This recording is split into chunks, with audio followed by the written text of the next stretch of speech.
What if your backpack could sneeze? Meet Mia, a curious girl. But suddenly, her backpack sneezed. Out popped a tiny glowing fairy. I'm Pip the backpack fairy. He needs Mia's help today. Pip reveals a silver key. He lost his magical door. Without it, he can't return to fairy school. Mia searches everywhere. She checks behind the sofa, even inside her cereal box. Then, ding ding ding, she spots something shiny.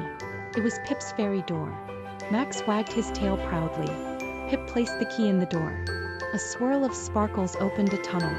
Thank you, Mia. You're brave and kind. Before leaving, he cast a spell.